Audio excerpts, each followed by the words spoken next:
موقع رياض القرآن يقدم. أعوذ بالله من الشيطان الرجيم. بسم الله الرحمن الرحيم. والطور وكتاب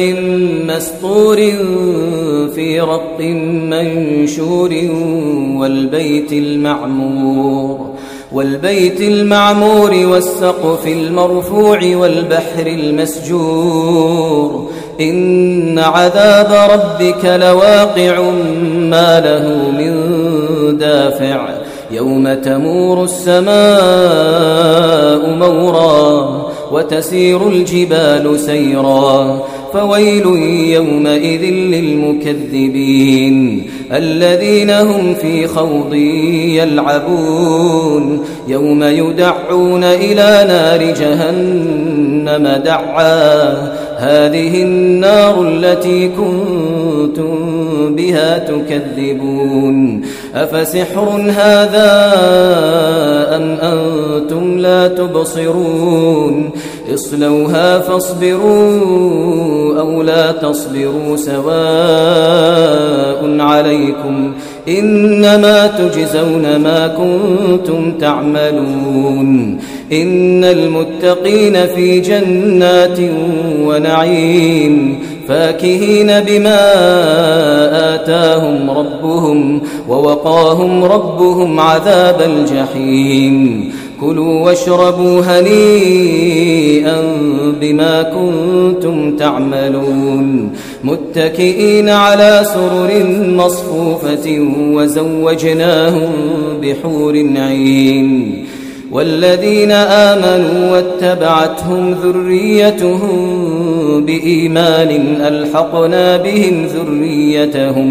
ألحقنا بهم ذريتهم وما ألتناهم من عملهم من شيء كل امرئ بما كسب رهين وأمددناهم بفاكهة ولحم مما يشتهون يتنازعون فيها كأسا لا لغو فيها ولا تأثيم ويطوف عليهم غلمان لهم كأنهم لؤلؤ مكنون وأقبل بعضهم على بعض يتساءلون قالوا إنا كنا قبل في أهلنا مشفقين فمن الله علينا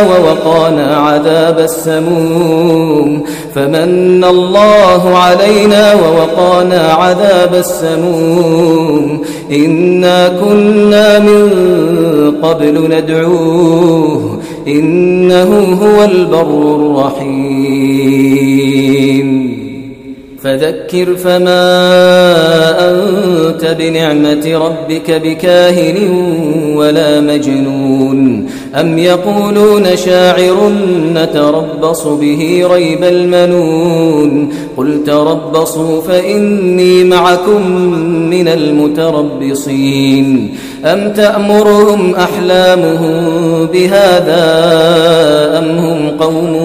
طاغون أم يقولون تقوله بل لا يؤمنون فليأتوا بحديث مثله إن كانوا صادقين أم خلقوا من غير شيء أم هم الخالقون أم خلقوا السماوات والأرض بل لا يوقنون أم عندهم خزائن ربك أم هم المسيطرون أم لهم سلم يستمعون فيه فليأت مستمعهم بسلطان مبين أم له البنات ولكم البنون أم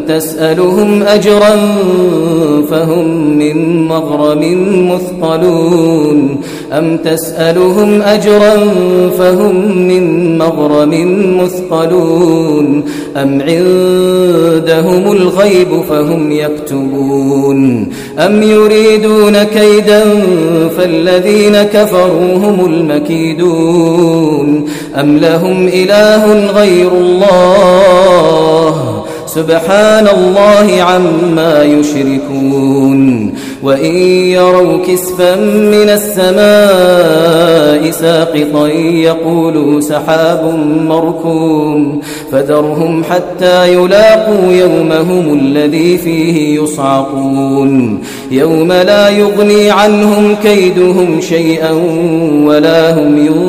ينصرون وإن للذين ظلموا عذابا دون ذلك ولكن أكثرهم لا يعلمون واصبر لحكم ربك فإنك بأعيننا وسبح بحمد ربك حين تقوم ومن الليل فسبحه وإدبار النجوم